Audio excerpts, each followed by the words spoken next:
Casting Call, bienvenue sur le podcast de la rédaction de casting.fr qui révèle ta vraie nature. Ici, on va parler casting, témoignages exclusifs, des rencontres avec des professionnels, les clés et les secrets pour devenir un artiste et surtout, en vivre.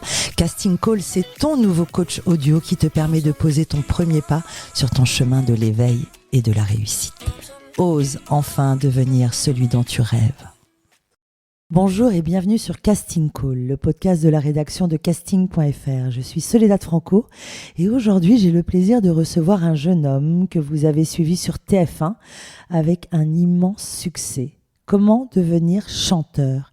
Les télécrochets, comment les choisir ? Est-ce un véritable tremplin ? Mon invité du jour a fait partie des 13 candidats de la dernière saison de la Star Academy. Alors, la Star Academy, une aventure exceptionnelle qui vous promet une carrière artistique ? Quelles en sont les coulisses ? Comment se passent les castings ? Les concours de chant sont-ils la garantie d'une célébrité et d'une carrière assurée ? Comment se vit une médiatisation soudaine ? C'est avec Hassen que j'ai le plaisir d'en parler aujourd'hui. Bonjour Hassen. Salut Soledad, comment ça va ? Ça va plutôt bien, je suis trop heureuse de te recevoir. Tu sais que j'ai toujours rêvé d'être chanteuse. C'est vrai ? Mais je chante comme une casserole, paraît-il. La devise de ce podcast est « Ose devenir celui dont tu rêves ». Qu'en est-il pour toi en cette année 2023 ? Je suis en plein développement pour devenir la personne que j'ai envie de devenir. Tu rêvais de quoi quand tu étais petit ? Moi, quand j'étais petit, je voulais être chirurgien esthétique. Ah bon, chirurgien esthétique ? Alors voilà, ça c'est bien les jeunes de 2023. Tu voulais devenir chirurgien esthétique ? Mais j'ai la phobie du sang. Non, mais attends, c'est pas possible. Et je suis super nul aux sciences. Mais comment ça, tu voulais devenir chirurgien esthétique ? En fait, je sais pas. Transformer les gens ? Non, mais je sais pas pourquoi ça m'intéressait, mais... Chirurgie esthétique. En fait, je regardais Grey's Anatomy. Après, je me suis renseigné sur ce qu'est chirurgien. Je sais pas, je voulais absolument faire ça. Et en fait, pas du tout. Et qu'est-ce que faisaient tes parents ? Mes parents, ils travaillent... Enfin, mon père, il est cadre dans l'emboutissage, donc dans l'automobile, etc. Et ma mère, elle travaille dans les crèches. Oh, quel beau métier avec les petits bébés. C'est trop bien, j'aime trop. Moi, j'aurais dû bosser dans les crèches. J'adore mes enfants. Les enfants, mes enfants, tous les enfants. Et alors, du coup, t'as grandi où ? J'ai grandi à Nouzonville, dans les Ardennes. C'est dans les Ardennes. À 10 minutes de Charleville-Mézières. D'accord, ok. Et alors, vraiment petit, tu rêvais d'être chirurgien esthétique ? C'est pas un rêve, mais le métier que j'aurais voulu faire, c'était chirurgien, entre autres. Bon, mais alors, tu joues du saxo, du piano, du clavecin, même de la basse. Et en plus, tu chantes. Quand est-ce que ça a commencé, la musique ? En fait, la musique, ça a commencé à l'âge de 10 ans à peu près. Je suis arrivé En fait, on était en classe en CM1, CM2. Et on a eu des intervenants du spectacle qui sont venus nous faire une comédie musicale pour la kermesse de fin d'année. Et du coup, en gros, ce qui s'est passé, c'est qu'il y avait un solo pour les enfants. Et du coup, en gros, on est tous passés un par un. Et à mon passage, il y a une des chanteuses de l'Opéra de Reims qui m'a dit ok, on va tout stopper. Elle me dit s'il te plaît, tu peux reprendre a cappella, donc sans musique, etc. Je refais. Et à la fin du cours, de l'initiation pour la comédie musicale, du coup, ils sont partis voir mes parents. Et il faut absolument inscrire votre enfant au conservatoire. Il a vraiment un don et il faut commencer. Et du coup, mes parents, ils ont dit c'est quoi le conservatoire, ils savaient pas trop, etc. Et du coup, c'était tout nouveau. Ils se sont dit ah ok, mon fils pour faire de la musique, let's go, on va essayer. Et du coup, l'année d'après, j'ai fait le conservatoire et voilà. Et ce don, qu'est-ce que ça te fait quand tu entends ça ? Il a vraiment un don, c'est ce que tu viens de dire. Je ne me considère pas forcément avoir un don parce que mine de rien, c'est beaucoup de travail, la voix, etc. Après, j'ai eu des facilités, mais c'est pas quelque chose qui est forcément... je sais pas. En vrai de vrai, c'est compliqué. Un talent inné.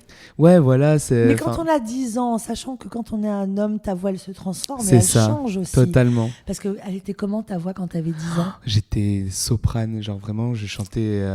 Soprano, dis-nous, c'est quoi ? Aigu ? Soprano, c'est une voix très aiguë qui est spécialisé normalement pour les femmes. Uh-huh. Et du coup, voilà. Et c'est franchement, j'atteignais des notes super hautes, etc. Mais avant j'allais dire, passer ce casting, non, d'être en cours avec ces professeurs qui ont posé ce regard, est-ce que tu soupçonnais ce don? Tu chantonnais chez toi? Pas du tout. J'avais aucune expérience de la musique. J'adorais écouter la musique avec mes parents, etc. Mais personne dans ma famille ne pratique de la musique ou ne chante ou des choses comme ça. Donc c'était vraiment tout nouveau pour nous. Et c'est pour ça que mes parents, ils étaient un peu sous le choc quand on leur a dit il faut absolument l'inscrire, etc. Et du coup, Et on t'inscrit? On trouve une place pour toi au conservatoire? Parce que c'est dur d'y rentrer. C'est ça. Et en fait, je rentre assez facilement, entre guillemets. Mais sauf que malheureusement, j'étais obligé de rentrer dans une classe instrumentale parce que l'opéra et les classes de chant, il fallait muer pour pouvoir y entrer.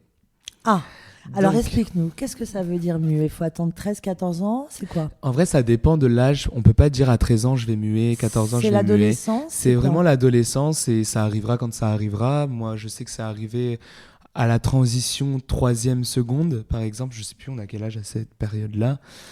Mais 12-13 ans, je crois. un truc comme ça. Mais il y en a, ça arrive plus tard, comme plus tôt. Enfin, alors qu'est-ce tout dépend que de c'est que l'organisme. muer? Muet, c'est le changement de la voix. Mm-hmm. On devient un peu plus grave, entre guillemets. Enfin, c'est compliqué comme question, en vrai, parce que comme je vous ai dit juste avant, je suis nul en sciences, donc... Ça me rappelle un peu l'histoire de Farinelli. Tu connais Farinelli? Totalement. Le castrat. Et le castrat, justement. Exactement. Donc, dis-nous, raconte-nous un petit peu, ça va éclaircir nos auditeurs. En fait, par exemple, Farinelli, c'est un castrat. Et en fait, lui, suite à diverses opérations qu'il a vécues, il a gardé cette voix très aiguë qui est restée très soprane. Mais du coup, moi, maintenant, de nos jours, avec tout ce qui est hormonal, etc., notre voix change, que ce soit la femme ou l'homme. Absolument. On passe tous par la phase de la mue. La voix change. Et du coup, voilà. Et c'est une étape qui est un peu compliquée pour un garçon parce que quand tu as l'habitude de chanter dans les aigus et tu te retrouves à ne plus atteindre ces aigus alors que c'est ce qui faisait un peu ta personnalité, etc., c'est un peu frustrant, entre guillemets. Mais tu découvres d'autres choses, des choses que tu ne pouvais pas faire, etc. Et voilà, moi, je sais que du coup, dans mon expérience, du coup, au conservatoire, j'avais choisi le saxophone comme instrument obligatoire, du coup. Et après, je suis rentré en classe horaire aménagée musique dans un collège qui s'appelle le collège Jean Massé à Charleville-Mézières. Et en gros, je pratiquais la chorale du conservatoire en plus. Et il y avait un solo et je l'ai fait.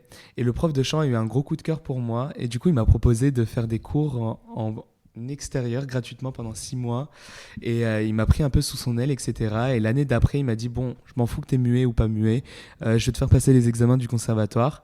Et j'ai sauté 6 classes. 6 classes et je suis passé en 2e cycle, 2e année. D'accord. Et je me retrouve... Et alors à ce moment-là, pour toi, tu te dis je vais faire carrière, ou c'est vraiment en parallèle de ta vie d'étudiant scolaire? Je crois que tu as fait un bac L, c'est ça? C'est ça, j'ai fait un bac L, mais entre-temps, j'ai arrêté le conservatoire. Ah, donc en fait, tu n'imaginais pas du tout en faire une carrière artistique? En fait, ce qui s'est passé, c'est que je faisais mon cursus classe horaire aménagée musique et je voyais que l'esprit élitiste du conservatoire, ça ne me plaisait pas trop. J'avais pas trop ce mindset-là. Ah.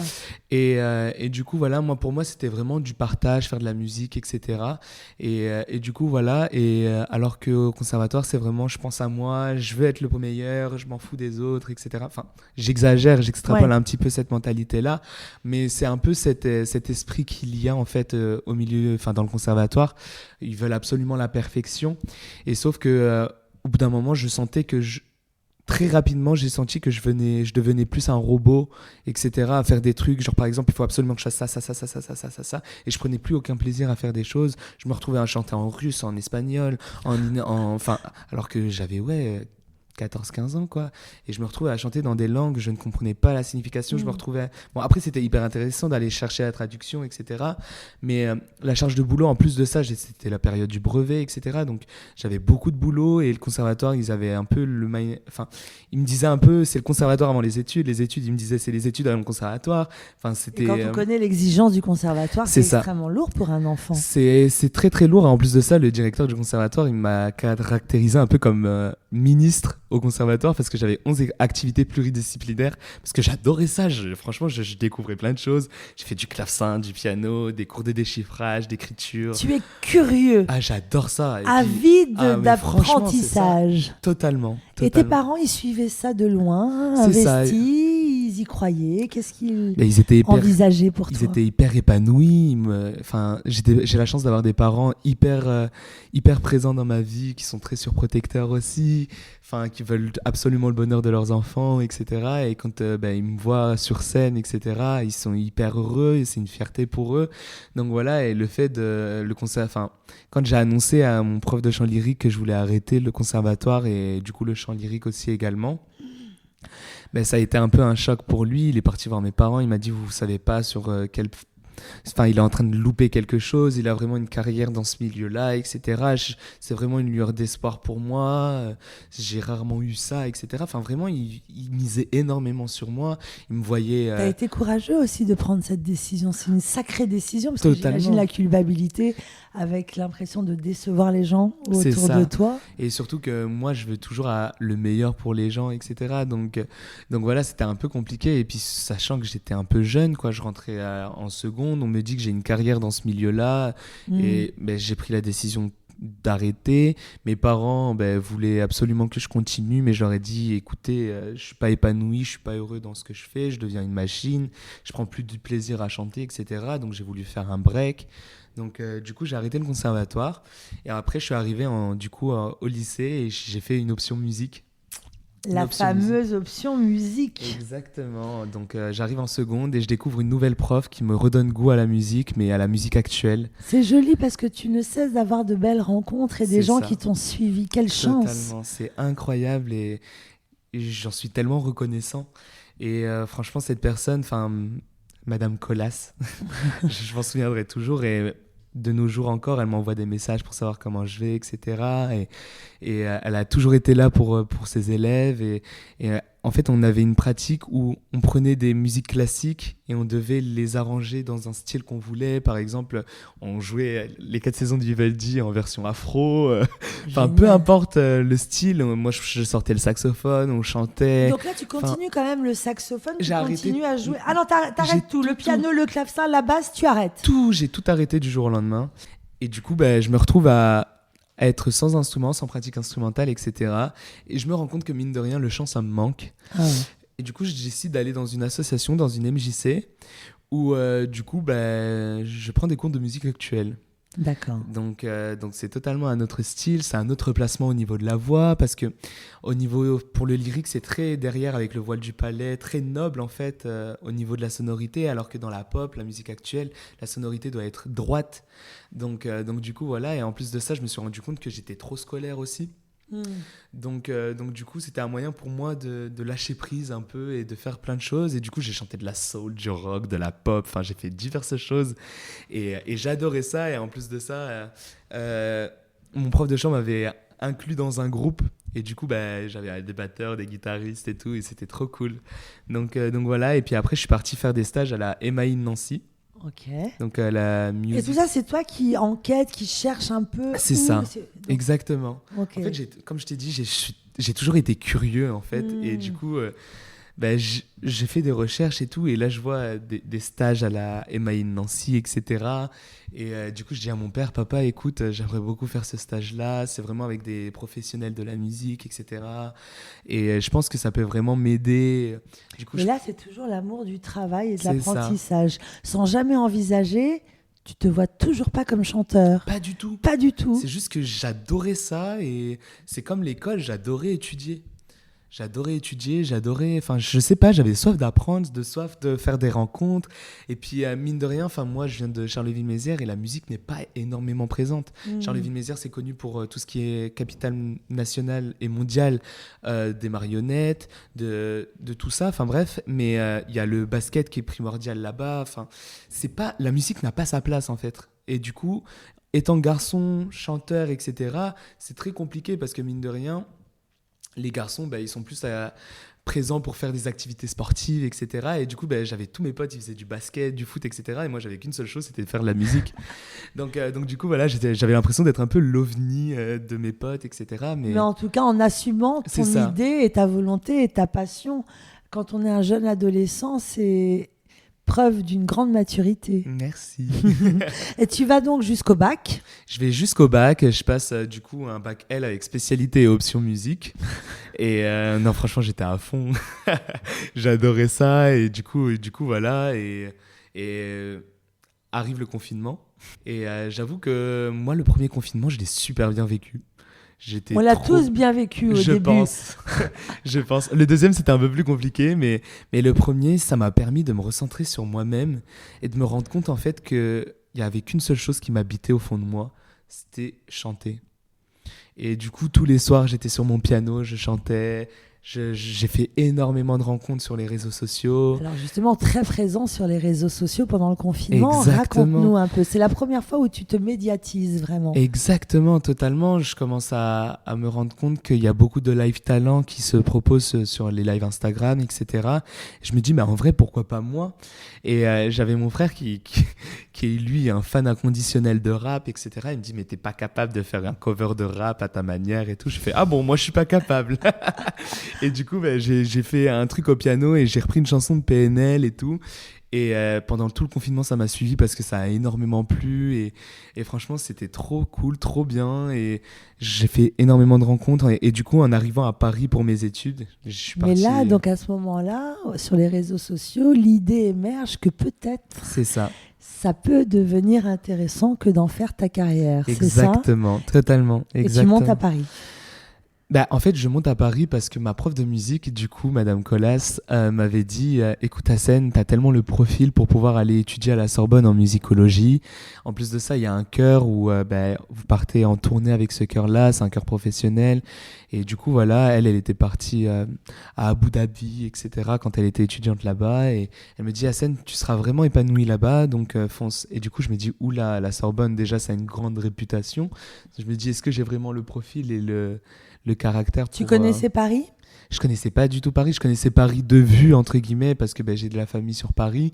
Mais étant de la campagne, vivre à Paris, c'était très angoissant.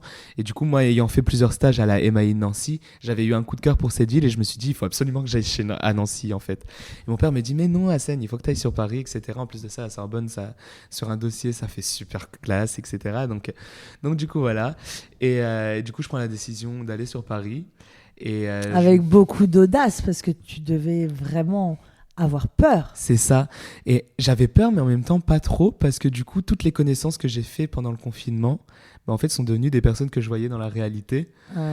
Et du coup, voilà, et je me suis entouré très facilement de personnes qui faisaient de la musique, qui étaient dans le même mindset, entre guillemets, que moi, de vivre de la musique, de chanter, dans le partage, etc. Chose que je n'avais pas en fait à Charleville-Mézières. Le conservatoire, je ne regrette pas du tout de l'avoir fait parce que ça m'a permis d'avoir une très grande formation et surtout d'avoir développé de la technique vocale. Et beaucoup de rigueur, parce qu'on t'a appris la rigueur. C'est ça aussi. Connaître un peu ce que c'est et que le conservatoire. Et ça... C'est extrêmement rigoureux. Totalement. C'est beaucoup de travail, beaucoup de charges de travail. Et ça t'apprend aussi à être autonome aussi, à bosser tout seul. Et franchement, ça a été une excellente école pour moi et je ne regrette en aucun cas d'avoir fait ça. Et ça m'a aussi permis d'avoir...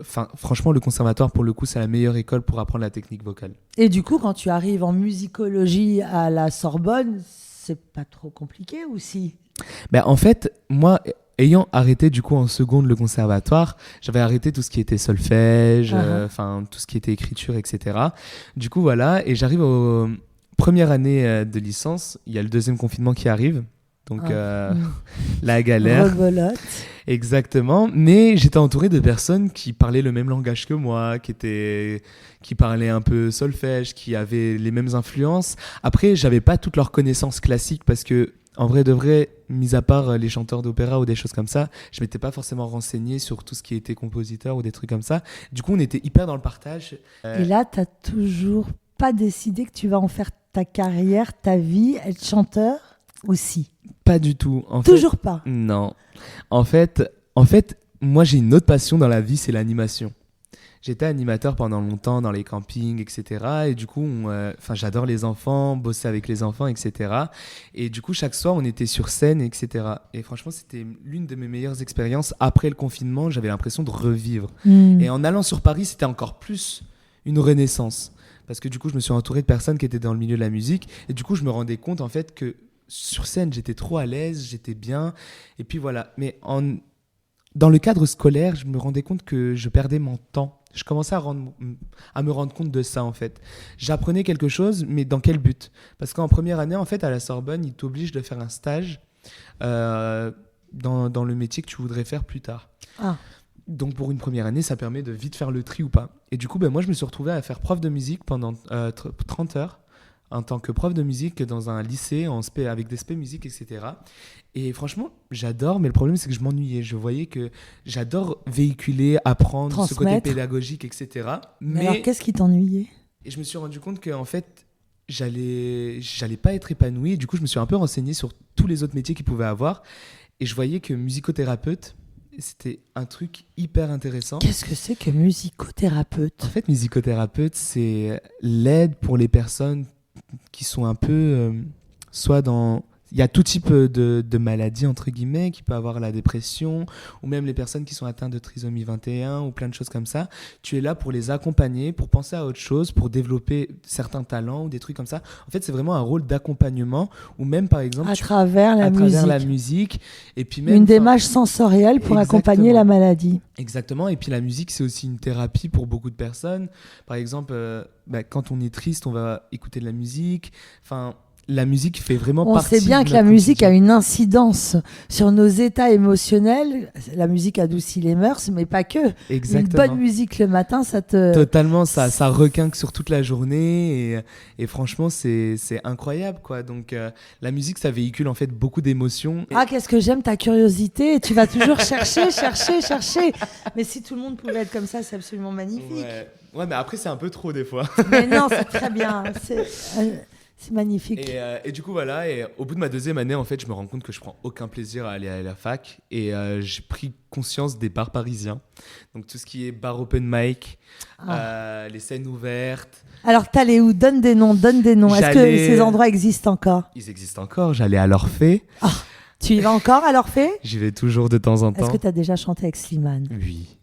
Parce qu'à l'Orphée, on vous donne l'info, il y a tout le temps Slimane. Il y a Slimane, Patrick Bruel, Camille Lelouch, enfin il y a plein d'artistes en fait. Toi ?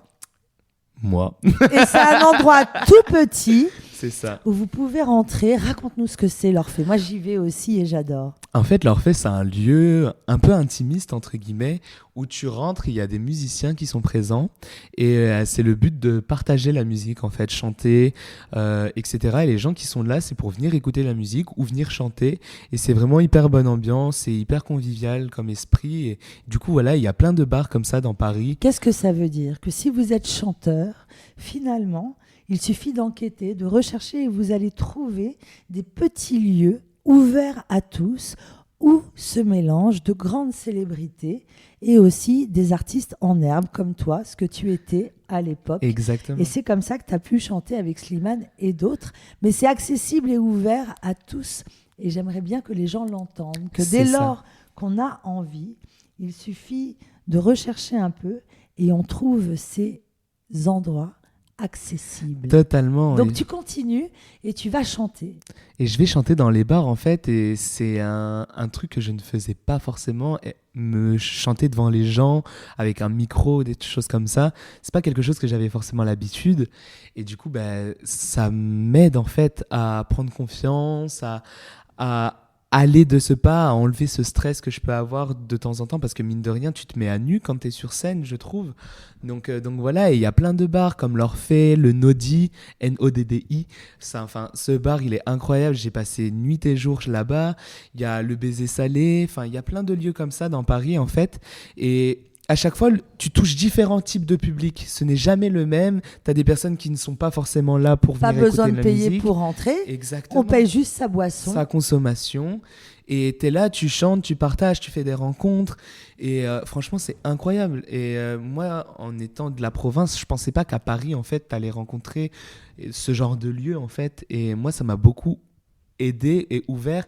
Et je pense que c'est grâce à ça aussi que j'ai été repéré aussi. Je dis souvent aux comédiens et aux artistes, il suffit de vouloir, il suffit d'avoir envie, et alors tout s'ouvre à vous dès lors que vous vous donnez les moyens. Ce que j'entends, moi, c'est que tu t'es beaucoup écouté, C'est ça. tu as beaucoup pris conscience de tes besoins, tu as identifié tes valeurs, c'est-à-dire la musique classique ou pas, et tu es allé chercher. Et ça, c'est une très belle leçon à ceux qui nous écoutent, d'aller chercher ce pourquoi on est fait et oser. Exactement. Alors, dans ces bars, qu'est-ce qui s'est passé? C'est quoi ton plus beau souvenir, par exemple? Je crois que mon plus beau souvenir dans un bar, c'est quand je crois que j'ai chanté pour la première fois une chanson qui me tenait à cœur. Je vois l'effet que ça a fait aux gens. Vraiment, ils étaient tous en train de parler, ils se sont tus. Et je sais pas, j'ai eu un choc et vraiment, c'est les larmes qui me sont coulées après avoir chanté. Et je sais pas, l'adrénaline qui s'est passée, le fait de me dire « Ah ouais, en fait, on m'écoute. » Ils ont arrêté de parler. Je me dis « Mais en fait, qu'est-ce que ça veut dire ? Est-ce que j'ai vraiment ma place ou pas ? Est-ce que c'est vraiment là où je veux faire ? Et ce qui s'est passé là actuellement, j'ai adoré ce qui s'est passé. Et enfin, je dis pas que j'adore voir les gens pleurer, hein. mais ce qui s'est passé, c'est que... Tu as vu en eux une émotion que tu C'est provoquais ça. et c'est la définition même de l'artiste. Exactement. Et un moment un peu où tu as vacillé, douté, où tu t'es dit mais qu'est-ce que je fais là, c'est pas ma place. Est-ce que ça t'est déjà arrivé? Il y a certains moments où tu te dis « Ah ouais, c'est chaud » parce que dans ce genre de lieu, tu rencontres beaucoup de personnes qui ont énormément de talent et tu te dis pourquoi toi et pas eux. C'est surtout ça. En fait, dans ce milieu, enfin, moi personnellement, je sais que pendant longtemps, ça a été ça. Je me suis beaucoup comparé aux gens en me disant « Mais j'ai pas le même talent qu'eux, j'ai pas le même potentiel, entre guillemets. » Et qu'est-ce que tu peux m'en dire justement? Et en fait, à ces personnes-là, pourquoi eux et pas toi? Tu vois, c'est surtout ça, en fait. Moi, je me suis vite rendu compte que, en fait, les personnalités sont tellement différentes. Il y a tellement... qu'il ne faut pas se comparer. Exactement. Et qu'il ne faut pas se comparer. Ce qui est intéressant, c'est la singularité. Exactement. Arrêtez de regarder les autres, inspirez-vous. C'est ça. Mais soyez différents. C'est ça. Croyez en vous et surtout, si vous aimez quelque chose, c'est pas parce qu'il y a une personne qui n'aime pas que d'autres personnes ne vont pas l'aimer. Les goûts et les couleurs changent selon les personnes et voilà, il faut juste croire en ses objectifs et savoir où tu veux aller. Et en se donnant les moyens, on peut réussir. Et alors, tu continues les open mic. Et alors, raconte la suite. Ben, écoute, en faisant plusieurs open mic, etc., je commence à recevoir des messages sur mes réseaux sociaux. De la part de The Voice, de la part de la Starac. Et du coup, je me dis, ah ouais.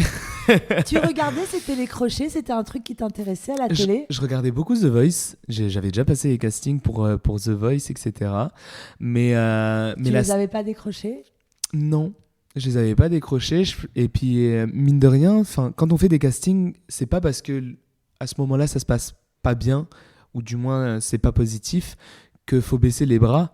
C'est au contraire, il faut se dire que ça a été formateur et que c'est peut-être pas parce que t'es fait pour ça pour le moment. Il faut que tu grandisses un petit peu, il faut que tu te recherches un peu plus artistiquement parlant. Bruno Berberès nous avait expliqué au micro de ce podcast que beaucoup de choses rentrent en compte. Exactement. Déjà, peut-être qu'ils avaient déjà un brin comme toi ou quelqu'un qui avait ce même timbre de voix. Exactement. Donc en fait, si tu rates le casting une année, en 2023, tu peux le réussir en 2024. Exactement. C'est pas parce qu'un casting est raté qu'il faut se dire ah, c'est bon, j'arrête, j'abandonne tout. Au contraire, faut plus voir ça comme une grosse opportunité parce que tu as quand même fait ce casting-là. Il y a beaucoup de personnes qui aimeraient bien faire ce casting.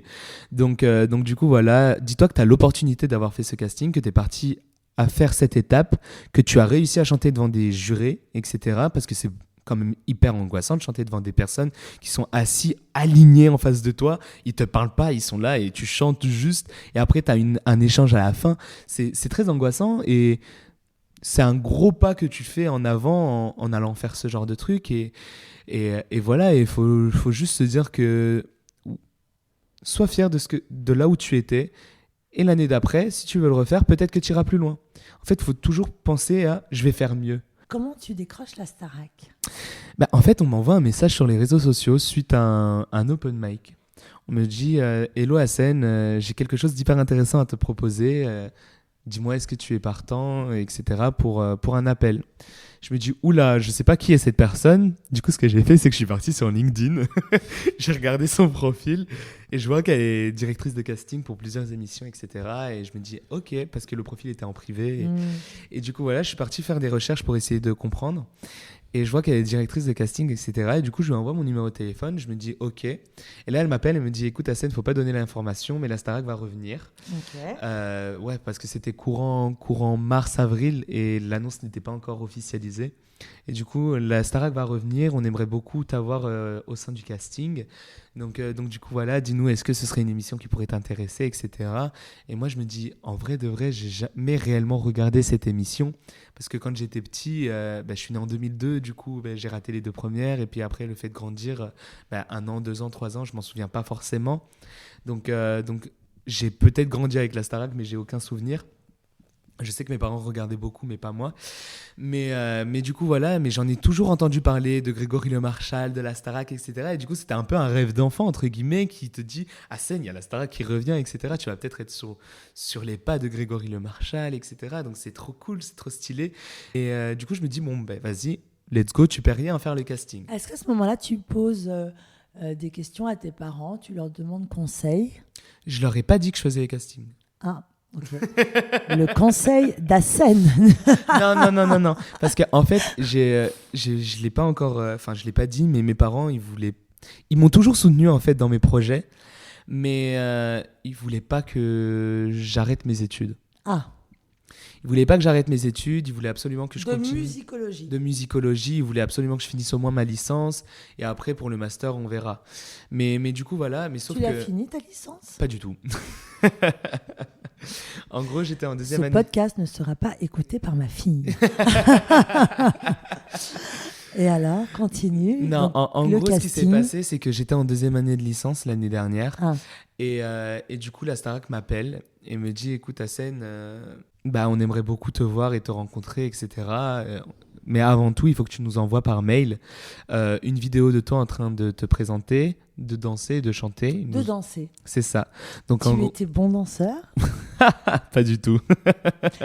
Et qui te filme à ce moment-là? Tu demandes à un copain? Comment t'organises le truc? Mais en vrai, ça dépend. Tu peux poser ton téléphone à un endroit où tu demandes à un collègue, un ami, un frère, sœur, Pierre, Paul, Comme Jacques. Comme d'habitude, Hassen se débrouille et va droit au but. Exactement, et fait les choses. Totalement. Et puis en plus de ça, la choré, on avait une choré imposée et une choré, on était libre de la créer. Et moi, j'ai décidé de la créer, ma choré. Parce qu'en fait, j'ai vu la choré imposée, je me suis dit, oula, moi faire ça, pas du tout. Je me suis dit, c'est trop dur. Et du coup, je me suis dit, autant créer comme ça. Et puis en plus de ça, ils vont voir mon originalité, etc. Ah, le culot, il a décidé de créer une choré et tout. Donc du coup, voilà. Et je crée une choré avec une pote à moi. J'ai demandé une pote danseuse qui est une très bonne pote à moi qui m'a aidé du coup à faire cette choré. Et du coup, voilà, et je filme. Je suis parti au parc de la Villette. Je me suis dit, au moins j'ai de l'espace pour danser et tout. Et du coup, j'avais mes AirPods pour écouter la musique et je dansais. Et voilà. Et puis après, j'ai fait un petit montage avec le son en fond pour avoir une bonne image, entre guillemets. Et puis voilà. Et du coup, j'ai chanté 2 chansons. Et du coup, la vidéo de présentation où je parle un peu de moi, mon storytelling, ce qui s'est passé dans ma vie, comment j'ai fait de la musique, etc. Un peu ce qu'on est en train de faire, en fait. Et du coup, voilà. Et pourquoi je veux faire de la musique, pourquoi je veux faire la Starac, c'est vraiment des questions qui sont là. Et du coup, voilà. Et j'ai répondu à ces diverses questions. Et puis après, j'attendais une réponse et on m'appelle pour me dire, écoute, Hassen, on aimerait beaucoup te rencontrer à l'Atrium TF1. Le 27 juin. Et The Voice m'avait rappelé entre-temps et m'ont dit, écoute Hassen, on aimerait beaucoup te revoir, etc. Donc avec grand plaisir. Donc du coup, ce qui s'est passé, c'est que du coup, j'ai fait les 2 castings. Et les 2 t'ont choisi. Et les 2 m'ont choisi. La guéguerre. J'ai eu la chance d'avoir ces 2 castings de réussis. Et du coup, à la fin, c'est moi qui ai pris la décision finale de si oui ou non je voulais le faire la The Voice ou la Starac. Pourquoi tu as choisi la Starac? Et en fait, j'ai choisi la Starac parce qu'au niveau de la personnalité, je me suis dit, je pense que je sais pas, le fait de vivre cette expérience qui est quand même inexplicable parce que faut le vivre pour le comprendre, je pense. Et c'est quand même relativement courageux parce que moi, ça me ferait plutôt peur que d'être filmé en permanence. C'est une immersion, on t'enferme. T'avais envie de ça? Pas forcément, mais en fait, comme je l'ai dit depuis le début, j'étais curieux. Je connaissais pas l'émission, je connaissais pas du tout comment ça allait se passer. Et puis l'idée de me dire que c'est le comeback, entre guillemets, personne ne sait vraiment, ma génération, ce que c'est la Starac, etc. Je me dis, en vrai, de vrai, c'est hyper intéressant d'aller vers l'inconnu, tu vois. Mais j'avais une grosse angoisse, c'était de me dire que ça allait trop tomber dans la télé-réalité. Parce qu'en voyant un peu ce qui se passe de nos jours, je me suis dit, j'ai trop peur de tomber dans ça. Donc, c'était vraiment... J'avais fait une sorte de liste où j'avais fait pour Starac, contre Starac, pour The Voice, contre The Voice. Et je voyais que j'avais trop de choses positives pour la Starac et du coup je suis parti vers Alors cette attends, émission. comment ça s'est passé ton casting à la Tour? Ah oui, à la Tour. Et du coup, en gros, ce qui s'est passé à la Tour, c'est que du coup, on rencontre plusieurs candidats. On est vraiment... moi, je crois que j'étais une bonne vingtaine, trentaine à passer les castings le 27 juin. Et du coup, en gros, on nous accueille, etc. Ça se passe super bien. Et après, on va dans une salle où, du coup, on va répéter notre danse. On répète notre danse. On avait deux chorés imposées, plus rajouter une choré, comment puis-je dire? Improvisée, exactement. Et j'étais trop content parce qu'en fait, dans la choré imposée, c'était la musique qui m'avait donnée. Et en fait, le passage où je devais improviser, c'était la partie que j'avais choisie de la musique. Énorme. Donc du coup, je me suis dit, en vrai, l'impro, je la connais déjà. Mais par contre, moi, j'étais en saison en Corse à ce moment-là, en tant qu'animateur et artiste. Et du coup, j'avais pas du tout le temps d'apprendre. Quand tu dis saison, ça c'était un job? Un job étudiant. J'ai bossé... Dans un club de vacances? C'est ça, dans un camping. Et je bossais en tant qu'animateur et artiste. Et du coup, j'avais pas du tout eu le temps d'apprendre ma choré. Et du coup, je suis arrivé la veille sur Paris. Et j'avais pas appris ma choré. Et du coup, j'ai appris à 3h du matin le jour même. C'était un peu délicat en vrai, mon audition de danse. Parce qu'en vrai, j'ai fait plus d'impro que de la choré imposée. Mais je pense qu'en vrai, en plus de ça, j'avais craqué mon pantalon dans l'audition. Du coup, à la fin du truc, je dis « Oh là là, je suis vraiment désolé, mais mon pantalon, il s'est déchiré. » Et du coup, c'était super drôle. Mais je pense qu'aussi, par rapport à ma personnalité, le fait que j'ai rigolé avec eux et tout, je pense que ça a joué. On a eu une grosse étape d'interview aussi. Où on a beaucoup... Tout ça le jour même? Tout ça le jour même. Tout ça, on a été convoqué à 8h et moi je suis reparti vers 14h, 15h. Donc ça fait quand même une grosse partie de casting. Et en gros, tu chantes 2 chansons imposées où ils te demandent une chanson un peu up-tempo, donc une chanson qui est un peu festive, qui bouge, etc. Et une chanson qui est un peu mélancolique, etc. T'as chanté quoi? Moi j'ai chanté « Je suis un homme » de Zazie en piano-voix. Et en up-tempo, j'avais fait Proud Mary de Tina Turner. Ok. Du coup, voilà. Et on avait une chanson obligatoire sur bande-son, minimum, et une chanson obligatoire en français. D'accord. C'était vraiment les conditions pour les chansons. Et après, on était libre de choisir ce qu'on voulait. D'accord. Et ensuite, après avoir chanté, on m'a...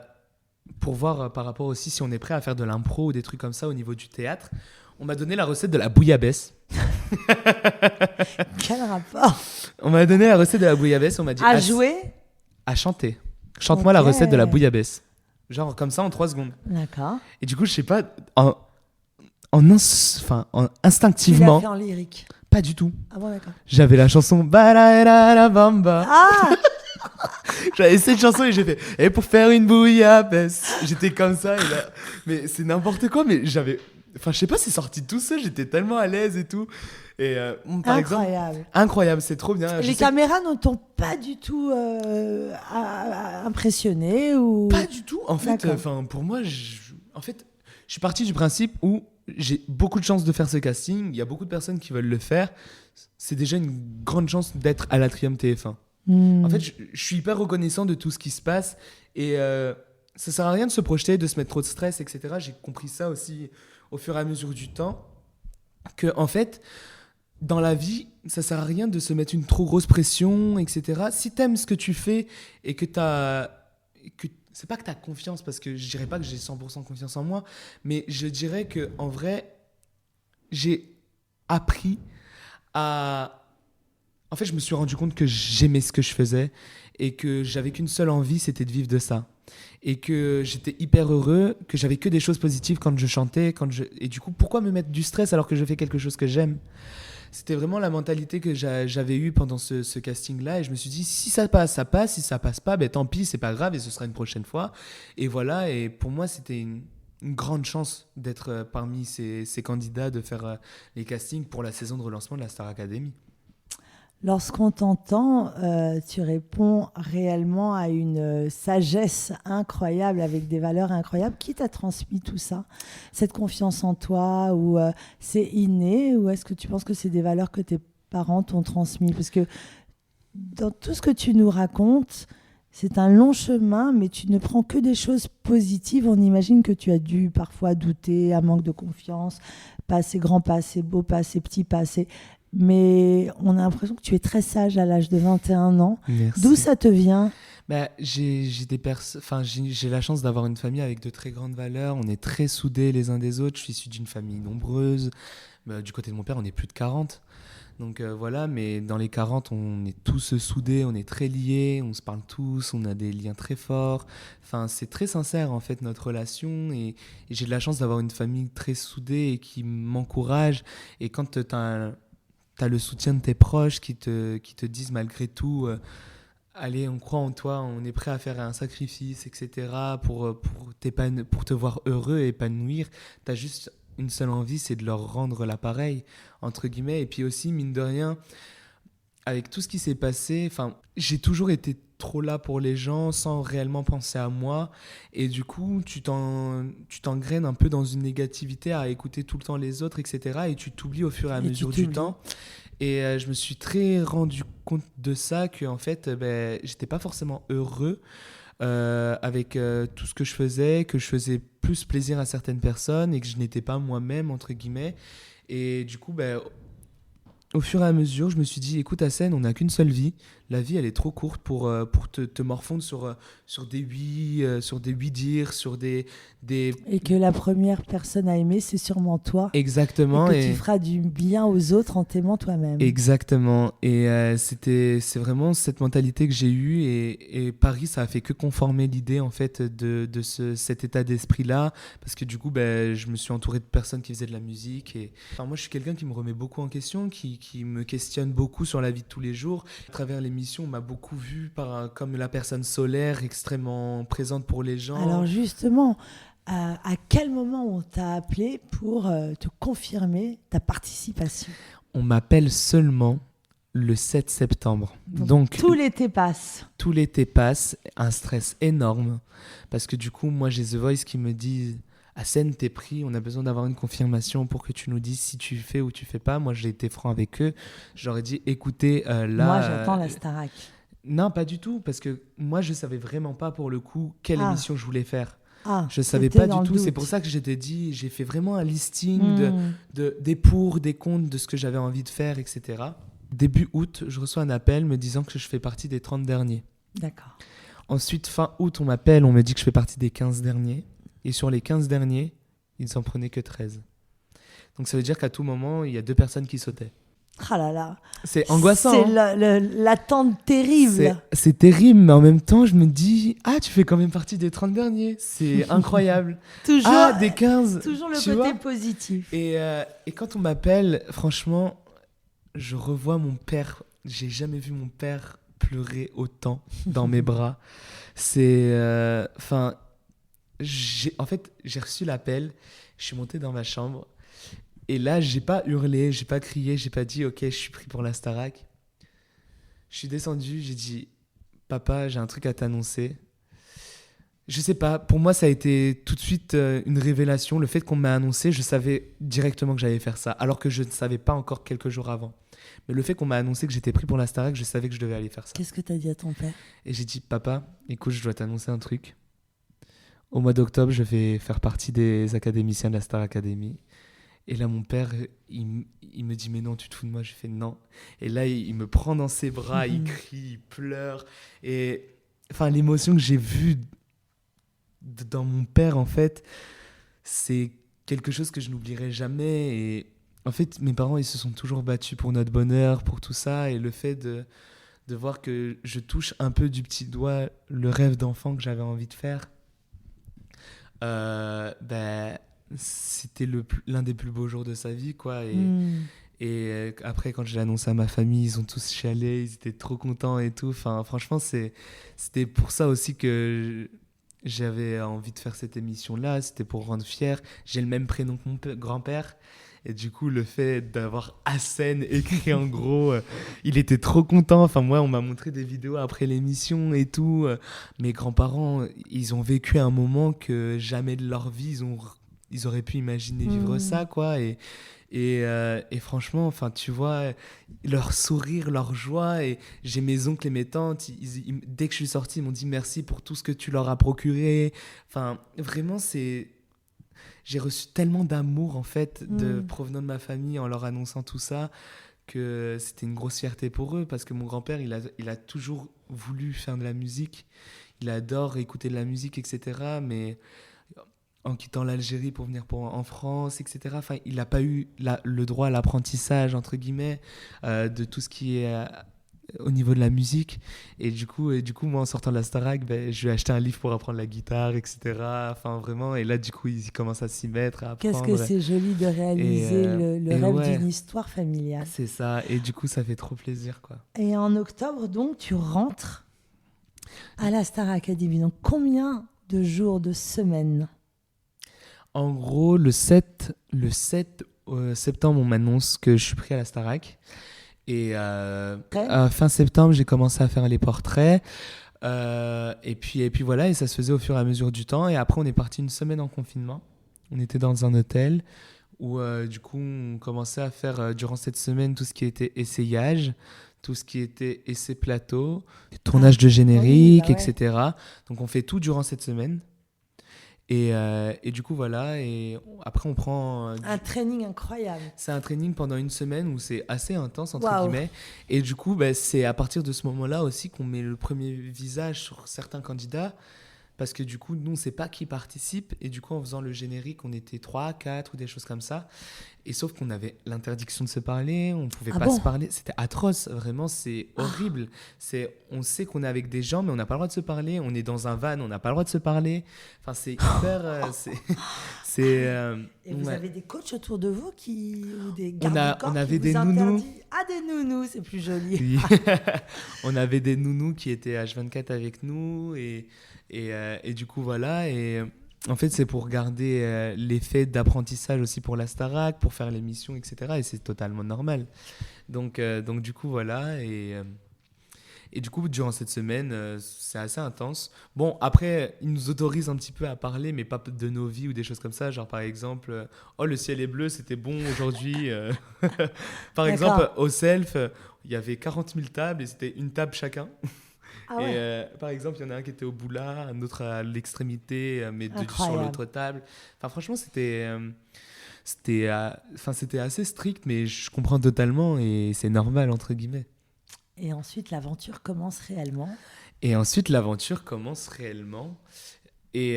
du coup, arrive le 15 octobre, le premier prime. Et quelle émotion. Moi, j'étais pas du tout stressé. J'étais trop bien. J'étais hyper reconnaissant, en fait, d'arriver d'être sur le plateau, etc. Le mot reconnaissant revient souvent. Ouais, parce que je suis hyper reconnaissant de tout ce qui se passe. C'est hyper... c'est une chance de ouf de faire... un prime devant des millions d'auditeurs.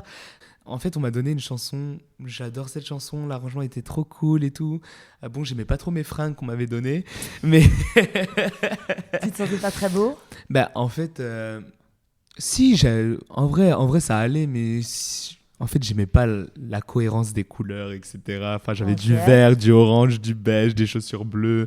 Enfin, ça faisait un peu trop de couleurs à mon goût, donc... Coucou à la styliste. Non, mais j'adore la styliste, hein, je l'adore, elle est adorable, mais du coup, pour le premier prime, c'était un peu compliqué. Et du coup, en gros, ce qui s'est passé, c'est que c'est le premier prime, pour moi, c'est le plus beau souvenir de mon émission. Parce que du coup, c'est la première fois où on entend les gens chanter, on entend les portraits des autres, on apprend à découvrir les gens. Par exemple, ça peut paraître bête, mais même les prénoms, on ne savait pas forcément comment eux ils s'appelaient. On se découvre. Exactement. Et du coup, l'adrénaline est folle. Enfin, moi, je sais que j'arrêtais pas de pleurer parce que, enfin, j'étais trop heureux en fait d'être là-bas, quoi. J'étais un enfant, je souriais, j'étais trop bien et tout.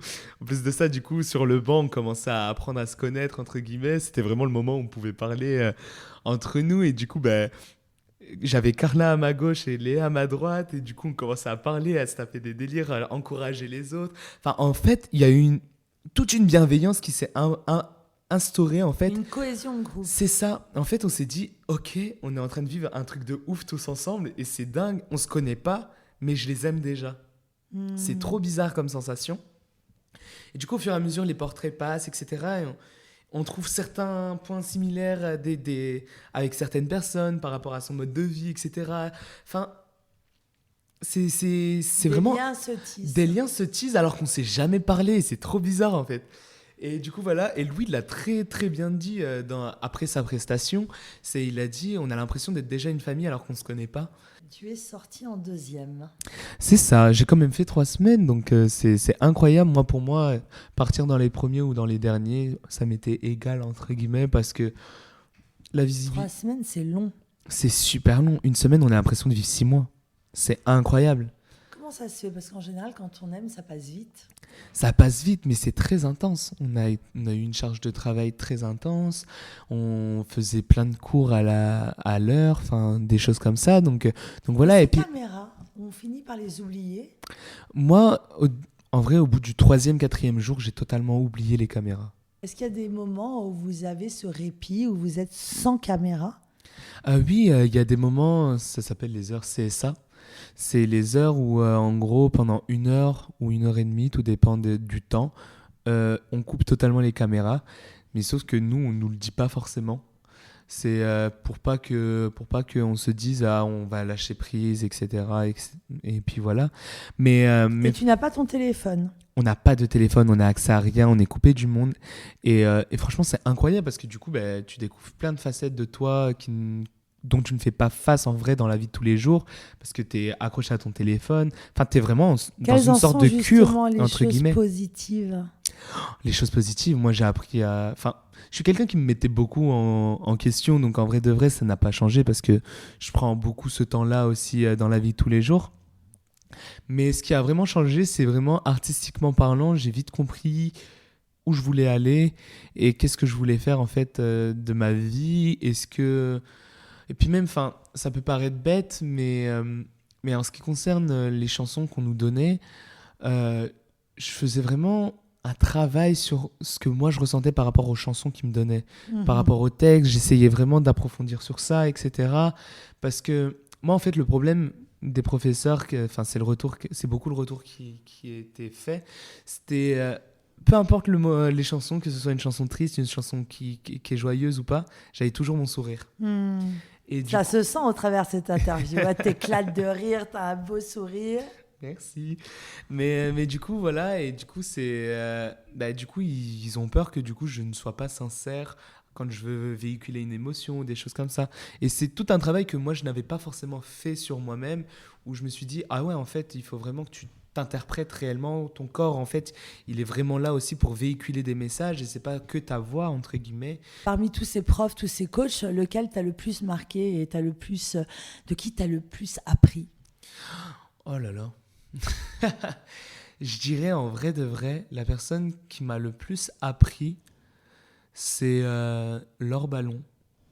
Laure Ballon, parce qu'elle était vraiment là pour l'expression scénique, pour nous aider un peu à comprendre les mots, comment les placer, etc. Et Laure avait la facilité de me faire comprendre ce que je voulais véhiculer. Vous faites même du yoga avec Emerson Oliveira, que je salue, qui est un très bon ami que j'aime. Exactement, du yoga, on a fait de la pole dance. T'es comment sur la pole dance? En vrai de vrai, je me suis impressionné, j'ai réussi à faire plein de choses, donc en vrai c'était très drôle. Bon après ça brûle, hein. On a eu des séquelles. Comment t'as vécu ton élimination? Mon élimination, en vrai de vrai, moi je vais être franc, ma 2e nomination, je l'ai trouvée un peu injuste. Entre guillemets, j'étais pas... Parce qu'en fait, c'était la période où les évaluations, c'était de l'opéra. C'était de l'opéra, il y avait et l'autre chanson c'était Ne me jugez pas de Camille Lelouch. Et pour le coup, Ne me jugez pas, ça me parle tellement. J'avais tellement tout donné sur cette chanson. Il y avait aussi Caruso que je connaissais déjà et même, j'ai donné tellement de conseils à des personnes dans la Starac pour le placement de la voix. Enfin, vraiment, j'étais prof de chant aussi à la Starac. Du coup, voilà. Non, franchement, en vrai de vrai, j'avais pas du tout raté mon évaluation. L'évaluation de danse, j'avais très bien réussi. C'était une chorégraphie imposée, etc. Et du coup, pour moi, c'était un petit peu injuste. Et Michael Goldman me l'a dit aussi. Il m'avait mis 14 à mon évaluation. C'est juste certaines personnes qui m'avaient mis des notes hyper moindres pour peut-être sauver d'autres personnes, je sais pas. Enfin, tout dépend des... Tu l'as vécu comme une injustice. En fait, de toute façon, ça se voit, je pense, au niveau de mon faciès. J'étais vraiment choqué, je comprenais pas et je dis carrément la phrase « Bon, c'est tout, je prends mes valises et je me casse ». Mais en vrai, de vrai, je pense que c'était le bon moment aussi pour moi de partir parce que psychologiquement, en vrai, c'est dur l'enfermement.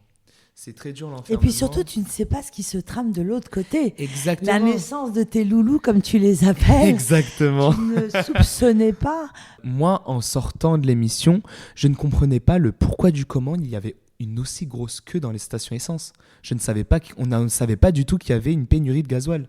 Ça peut paraître bête, mais l'actualité en général, on n'avait aucune information. Coupé du monde. On est vraiment coupé du monde pour le coup et du coup voilà, on découvrait plein de choses. Et quand ça se termine, que tu sors, est-ce que vous êtes entouré psychologiquement? Est-ce qu'on vous accompagne quand tu reprends ta vie du quotidien? Parce que c'est quand même un choc. Est-ce que tu es accompagné psychologiquement? En fait, durant la durée de l'émission, on a eu un accompagnement.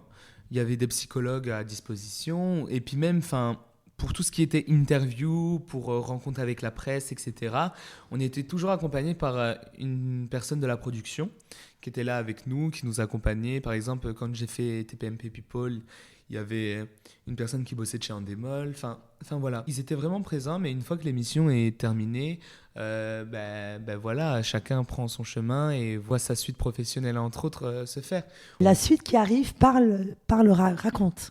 Je crois que tu sors un single, Regarde-moi, et un EP en novembre. C'est quoi le prochain sujet? Pour moi, c'est hyper important pour mon premier projet de parler de moi, de m'ouvrir un peu, de faire un peu le CV de ma personne. C'est-à-dire, je parle un peu de mon expérience de la vie, etc. Et mon EP aura une trame qui se suit. Ma première chanson de mon EP, ça s'appelle Chambre vide. C'est une chanson qui est assez dark un peu, qui est assez triste. Et en fait, c'est une chanson qui parle de mon sourire. C'est une chanson parce qu'en gros, du coup, ça m'a, pendant la Starac, le fait que mon sourire revienne tout le temps, ça m'a vraiment remis en question. Je me suis rendu compte qu'en fait, quand j'étais petit, c'était vraiment un masque que j'avais. Et que du coup, c'était hyper intéressant d'écrire sur ça et de poser des mots sur ça. Et peut-être que ça allait me faire du bien et de comprendre certaines choses. Mais tu sais que dans les coachings de pensée positive, on dit toujours que la meilleure arme est un sourire. Ça t'a desservi ton sourire? À certains moments, oui aussi. Alors explique-nous, parce que là tu m'étonnes. On dit toujours, je te vois depuis tout à l'heure et ton sourire est bouleversant. Et moi je sais que dans des moments un peu compliqués, j'arbore un sourire et je sais que ça détend tout le monde. Totalement. Et même quand on accueille quelqu'un, quand on veut négocier, quand on veut arriver à un casting, le sourire, ça génère une relation de confiance et puis surtout quelque chose de plus ou moins léger. En quoi ça t'a desservi? En fait, ça m'a un peu desservi en ce qui concerne, du coup, quand je suis sur scène, quand je chante des chansons tristes ou des trucs comme ça, moi, mon sourire, il est toujours là, j'arrive pas à l'enlever, tu vois. Et peu importe mes émotions, j'ai toujours mon sourire qui est présent et je veux toujours le bonheur des autres aussi, sans vraiment, moi, me poser « est-ce que toi, tu vas bien ?» etc. Et du coup, je suis toujours la personne souriante et quand je fais face à mes émotions, j'ai pas forcément des pleurs qui arrivent ou des choses comme ça. Je dis pas qu'en vrai on est obligé de forcément pleurer ou des trucs comme ça, mais c'est hyper libérateur de pleurer et des trucs comme ça. Et moi je sais que j'ai un truc que j'encaisse, mais c'est pas grave, j'encaisse. Et du coup voilà, je me suis dit en vrai de vrai c'est hyper important d'en parler. Et je sais qu'il y a beaucoup de personnes aussi qui sont dans ce même stade-là où ils sont beaucoup là pour les autres, ils parlent beaucoup, etc. Mais ils se confient jamais sur leur vie, etc. Et c'est hyper important de parler en fait dans la vie de tous les jours, de pas forcément H24 parler de ses problèmes, etc. Mais parler, faut pas avoir honte de parler, de dire que oui, on va pas bien, etc. Parce que moi, j'étais toujours là à dire « Ah, mais moi, ça va toujours, etc. » Hop. Mais par contre, dès que je me retrouvais tout seul dans ma chambre, j'étais au bout de ma vie, j'arrivais pas à dormir, je faisais des insomnies, des choses comme ça, quoi. J'ai une phrase qui dit « Et moi, si je souffre, c'est tant pis, si toi, tu vas bien, moi aussi. » Durant cette période-là où j'étais un peu dans le dark, mais sans m'en rendre compte, j'étais dans une relation assez toxique où ça a duré assez longtemps, ça a duré 3 ans et demi. Et en fait, elle était très négative, elle avait des pensées suicidaires, elle avait tout ça. Et moi, du coup, j'étais toujours là, j'étais son soleil, j'étais tout ça. Mais sauf que du coup, moi, j'étais fou amoureux, vraiment pour le coup. C'était vraiment un réel amour que j'ai eu. Et j'étais toujours là pour cette personne-là, mais j'avais rien en retour, entre guillemets, de positif. Enfin, j'ai adoré passer ces moments-là avec elle parce que ça m'a permis de me forger aussi. Mais moi, elle me demandait jamais réellement si moi j'allais bien, entre guillemets. Et du coup, ça s'appelle Habiba, ça veut dire mon amour. Et du coup, en gros, toujours dans cette lueur de positivité où je dis prends soin de toi, Habiba, tu sais, cette histoire était belle. Cette histoire était belle. Dis-toi, tu te rappelles de ce qu'on a vécu, de cet amour perdu, puisses-tu le retrouver dans les bras d'un étranger. Et du coup, j'essaie de trouver le bonheur chez quelqu'un d'autre, etc. Et voilà, et pour moi, ça a été une très belle histoire et je ne regrette pas du tout d'avoir vécu cette expérience. Et du coup, voilà, toujours en gardant ce côté positif. Parce qu'en vrai, de vrai, écrire des chansons sur l'amour, c'est pas ce qui manque de nos jours. Mais les gens, ils dénigrent souvent les personnes avec qui ils ont été en couple, ou soit ils parlent de l'amour fou, mais ils parlent jamais du positif, de l'amour, ou même si ça s'arrête, il y a du positif aussi. La troisième, ça s'appelle « Est-ce que tu m'entends ?» C'est une chanson sur l'introspection. Et en fait, je parle d'un idéal en fait, que la société nous oblige. Comme je l'ai dit, moi, quand j'étais petit, le fait de faire de la musique, ça m'a vraiment peiné. Je voyais tous mes potes faire du sport, faire du basket, etc. Moi, je faisais beaucoup de sport aussi, mais j'avais pas cette passion-là. Et du coup, j'avais beaucoup de moqueries aussi, le fait que je fasse de la musique, etc. Et du coup, le fait d'avoir ce mindset-là, et je sais que il y a beaucoup de personnes aussi qui vivent dans la campagne et qui n'osent pas chanter, faire de la musique ou des choses comme ça, juste parce que les gens se moquent d'eux parce qu'ils font ce genre de trucs et ils sont pas des bad boys, des mecs virils, entre guillemets, parce qu'ils font du sport. Les injonctions de la société. Exactement. Et du coup, je parle de ça et je dis encore une nuit sans sommeil, lumière éteinte, je fais le vide. Un jour de plus en soleil en attendant ma vie. Plus rien de sensationnel dans ce monde utopique. Un choix, un rêve, un modèle. Je voulais juste qu'on m'oublie. C'est toujours des messages hyper libérateurs et Exactement. d'acceptation de soi. Tu as vraiment une tête bien faite, une passion pleine, avec une famille qui m'a l'air unie. Qu'est-ce que tu dirais au petit Hassen, à cet enfant que tu étais ? C'est hyper drôle parce que du coup, regarde-moi, c'est ça. Je m'adresse à moi en tant petit et je dis que je suis fier de ce qu'il est devenu.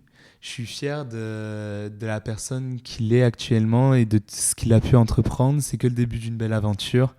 Et voilà, continue, peu importe les gens. Il y aura toujours des gens qui vont être là pour te mettre des bâtons dans les roues, à te dire non, tu n'es pas fait pour ça, ou que voilà, c'est de la jalousie malsaine ou des trucs comme ça.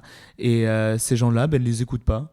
J'ai une phrase qui dit ceux qui pensaient te voir tomber, tu peux leur dire de continuer. Ces mots te feront avancer. Leurs mots ne t'atteindront jamais. Et c'est ce que je dis en fait à ce petit Hassen. Il faut que tu arrêtes d'écouter les gens qui vont être que péjoratifs, négatifs dans ta vie et qui seront là à te mettre des bâtons dans les roues, à te dire que jamais tu vas avancer dans tes projets et que tout ce que tu fais c'est nul, etc. Si toi tu crois en ton projet, si toi tu crois à ça, etc., qu'est-ce qui va t'empêcher de le faire, tu vois ? Si c'est pas une remarque qui est constructive ou qui est... il y en a, c'est normal d'avoir des commentaires un peu qui sont pas toujours positifs et il faut les prendre aussi parce que ça fait du bien, du coup, de se remettre en question, etc. Mais si c'est constructif, si c'est pas constructif, c'est ciao, bye bye et voilà. C'est un petit peu le mot que j'ai à dire.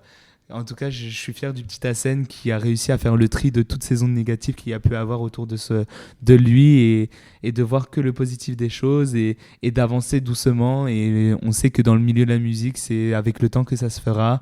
T'inquiète pas, tu vas réussir et je crois en toi. Merci Hassen et à vous autres auditeurs, osez devenir celui dont vous rêvez.